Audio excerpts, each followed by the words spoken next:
ورحمة الله وبركاته. أجدع ناس في الكون سواقين مصر الشطار، السواقين اللي ما بتنامش الليل عشان خدمة بلدهم. الفيديو بتاع النهاردة فيه بيان خاص وهام جدا بنقابة اتحاد سائقين مصر المهنيين تحت التأسيس، خاص لجميع زملائنا السائقين إن شاء الله.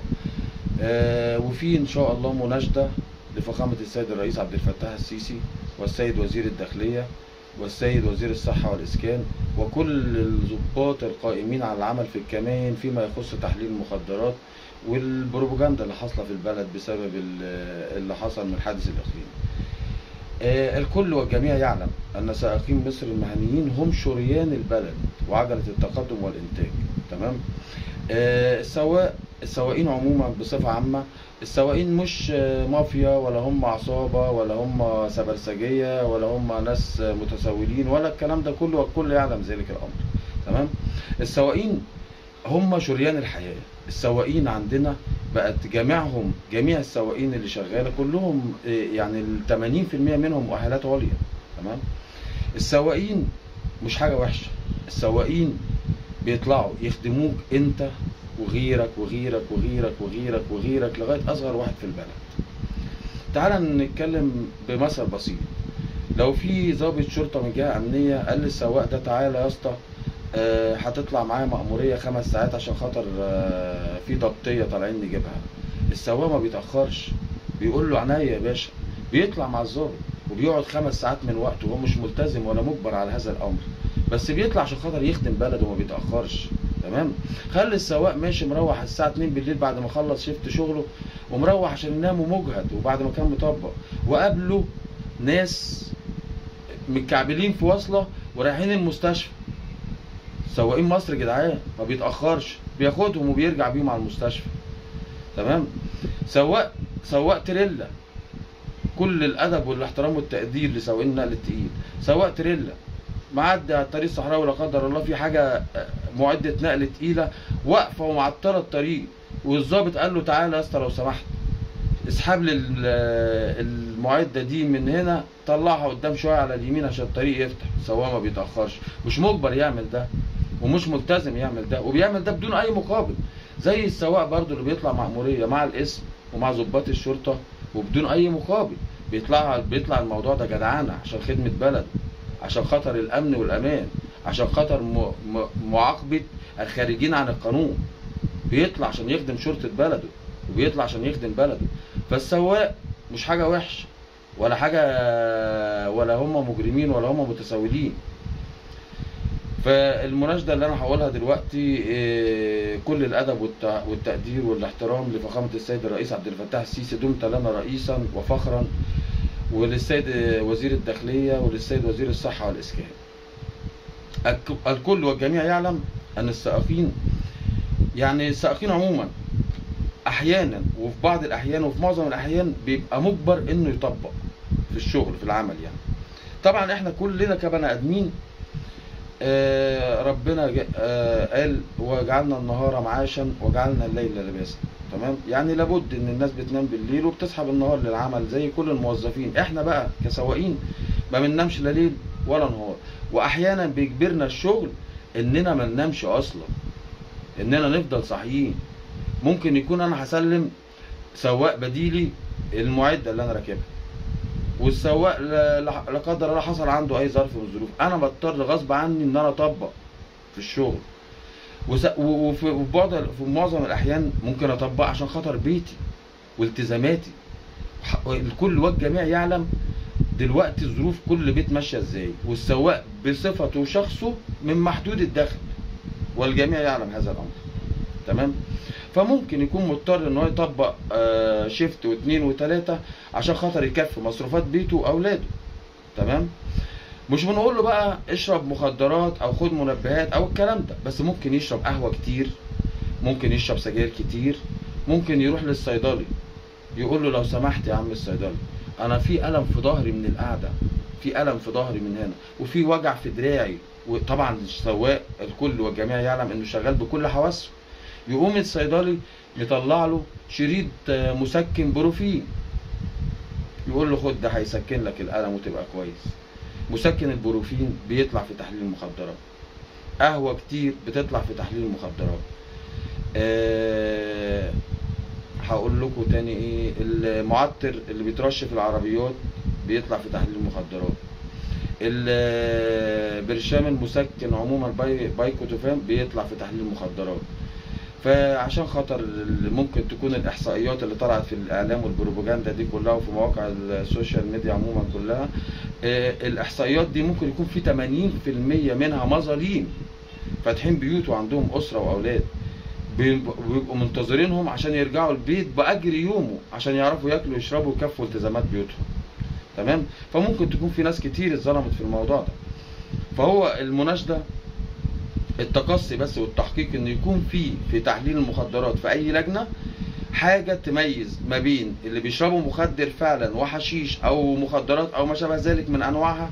تمام. انا ما اعرفش انواعها كلها ايه، بس اللي بيشربوا مخدرات تكون في حاجه تميز ما بين الناس اللي ممكن تكون مجهده ومتعبه وبياخد مسكن للالم لظهره عشان خاطر مطبق، او لدراعه عشان خاطر مطبق، او لجسمه عموما، او عشان خاطر مصدع او الضغط عالي عليه. لازم يكون في اللجان التحليل دي مناشده للسيد وزير الداخليه عشان خاطر ما نرفع الظلم والضغط عن السواقين.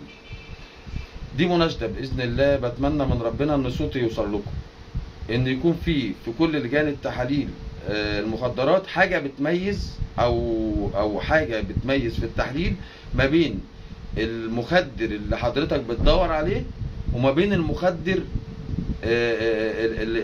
او اي حاجه بتطلع في التحليل اللي هم بيعملوه، الشريط اللي هم بيعملوه ده، زي مثلا المسكن او المعطر اللي بيترش في السياره، او ادويه الضغط او ادويه العظام بالنسبه للمسكنات والكلام ده كله، عشان خاطر نرفع الظلم عن الناس، لان الرحمه زي ما قلنا فوق القانون. وكل السواقين دي شغاله باجر يومها وفاتحين بيوت وعندهم اسره واولاد عشان خاطر ما يتشردش اولادهم، وعشان خاطر برضو الحق ومحدش يتظلم.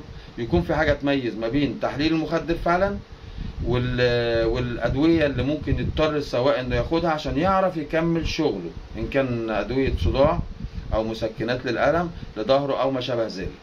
تمام. دي مناشده بتمنى من ربنا ان صوتي يوصل للسيد وزير الداخليه وفخامه السيد الرئيس عبد الفتاح السيسي، لان الرحمه فوق القانون، وان سواقين البلد دول ابنائكم هم سواقين مصر الشطار اللي ما بيتاخروش عن اي حاجه في خدمه بلدهم، بل وتفنى اعمارهم في طرقات هذا الوطن لخدمته حكومه وشعبا. اما بالنسبه للموضوع الثاني، هي مناشده لجميع الزملاء السائقين اخواتنا.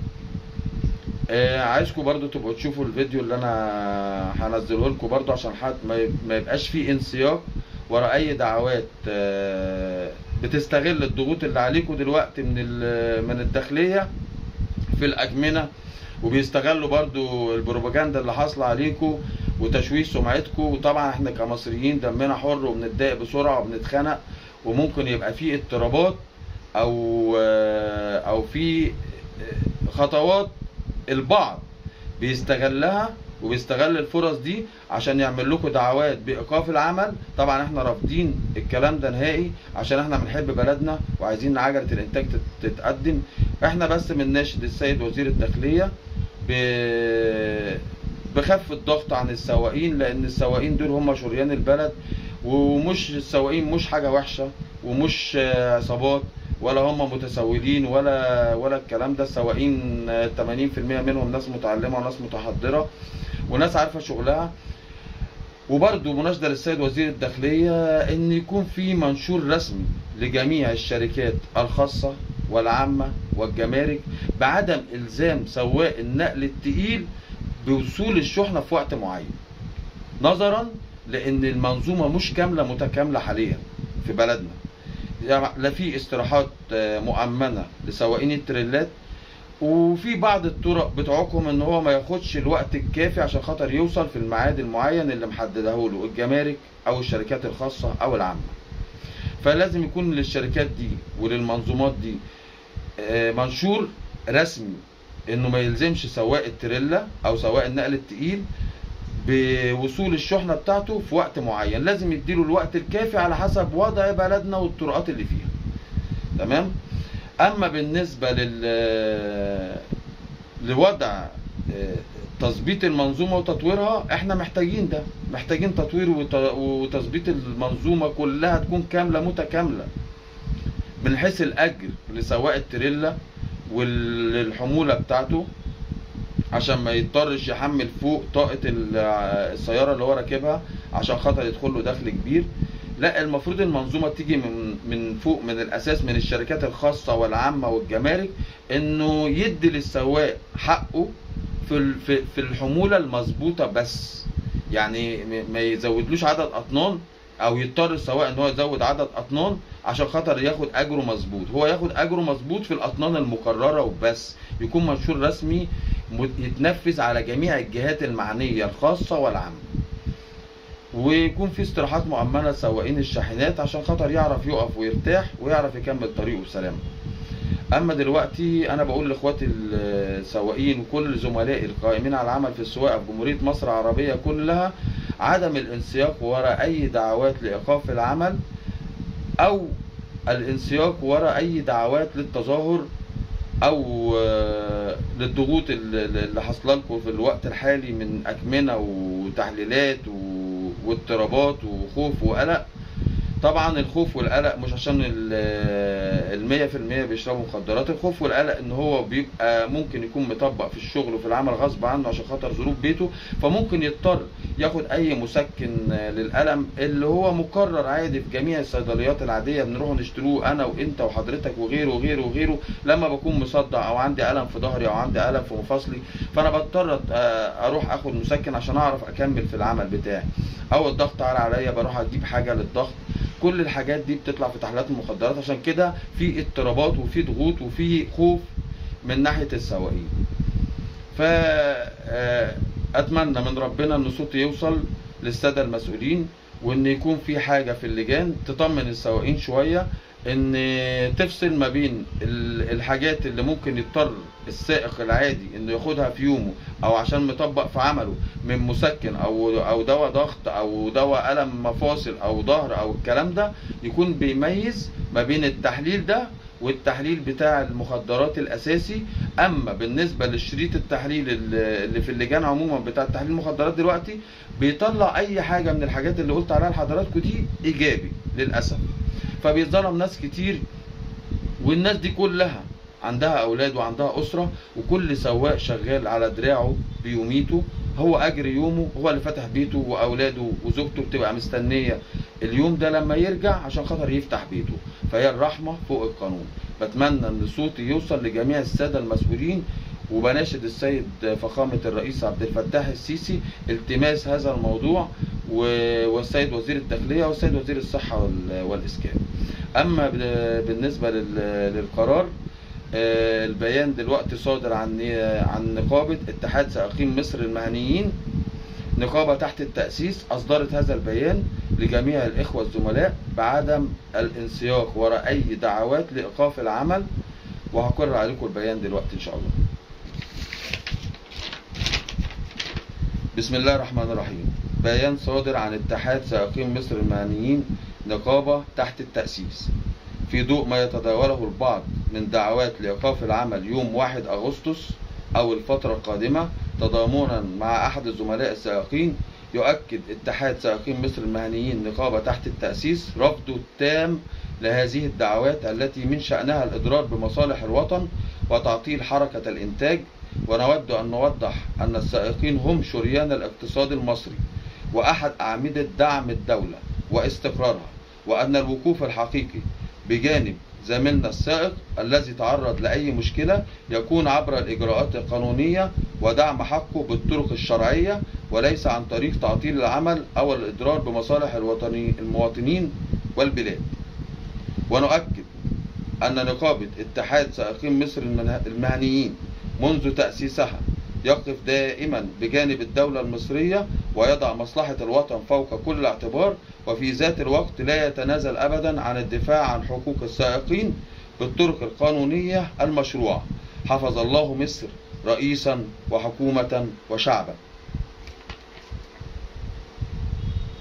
المقر بما فيه المؤسس المستشار محمد السيد، مؤسس نقابة اتحاد سائقين مصر المهنيين تحت التأسيس. وشكرا. يا جماعة أنا عايز أقول لكم إن محدش دلوقتي يستغل الضغوط اللي عليكم من وزارة الداخلية والأكمنة واللي بيحصل، تمام؟ مش عايز الانسياق ورا أي دعوات لإيقاف العمل في الفترة القادمة.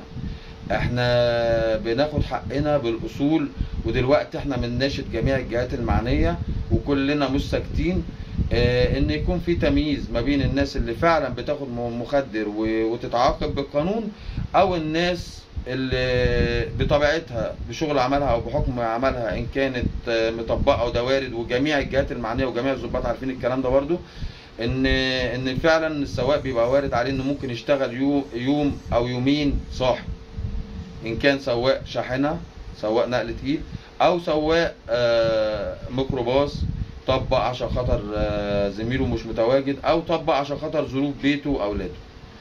فدي مناشدة أتمنى من ربنا إنها توصل صوتي لجميع الجهات المعنية، وللسيد فخامة الرئيس عبد الفتاح السيسي، وللسيد وزير الداخلية بصفته، وللسيد وزير الصحة والإسكان. لازم يكون في حاجة في الأكمنة بتبين ما بين مخدر اللي حضراتكم بتدوروا عليه والمسكنات العادية أو الروائح اللي بتترش في السيارات.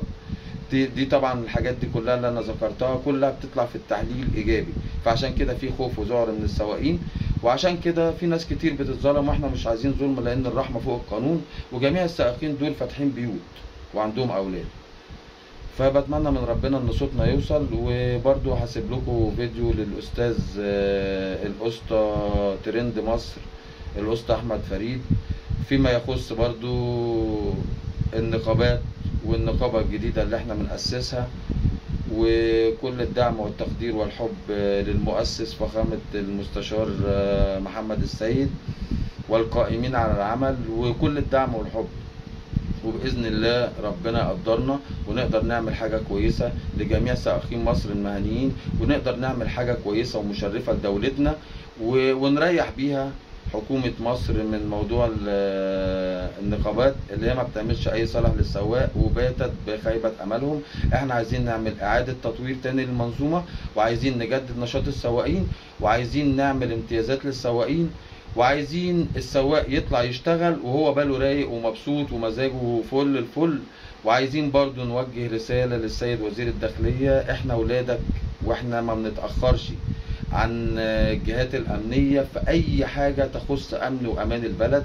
احنا من أول الناس الداعمة لكده، ومن أول الناس اللي لما بيقصد حد فينا ضابط يقول له في أي طريق وفي أي مكان، بيقول له يا اسطى تعالى عشان خاطر احنا طالعين نعمل ضبطية لناس خارجة عن القانون، احنا ما بنتأخرش. انا ممكن اضيع 5-6 ساعات من وقتي معاه واحرق جاز من جيبي معاه برضو في خدمة الوطن عشان خاطر امنه وامانه. مش انا بس، جميع السواقين كده، وجميع سواقين الشاحنات برضو. لو في ضابط شرطة قصده يعمل حاجة ما بيتأخرش على الطريق. فاحنا اولادكم وابناء هذا الوطن وشريان الوطن وحركة العجل والانتاج، برجاء ان نخف الضغط على السواقين شوية وندعمهم ونطور المنظومة بتاعة النقابة، وبإذن الله نحقق لهم جميع الراحة والاستقرار، بحيث ان يكون السواق طالع شغال وهو مطمن ومفيش اي حاجة قلقاه، عشان كل السواقين دي ماشية على طريق وهم دول شريان البلد. كل الدعم والحب والتقدير لفخامة السيد الرئيس عبد الفتاح السيسي، دمت لنا رئيسا وفخرا، ودامت مصر مستقرة بإذن الله. تحياتي، محمد الكامل.